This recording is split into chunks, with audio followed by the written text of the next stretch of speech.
যেরকম আছে সেরকম পারফেক্ট। ওকে, তো আমার সবগুলো এইটুকু হয়েছে।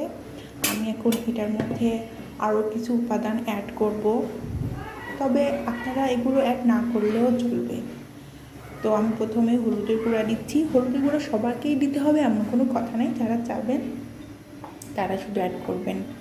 দেন আমি এটার মধ্যে দিচ্ছি একটু আদা গুঁড়া। এটা কিন্তু দিতে হবে, মাস্ট বি। আদা গুঁড়া না থাকলে আপনারা আদাটা বয়েল করার সময় কেটে কুচি কুচি করেও অ্যাড করতে পারবেন।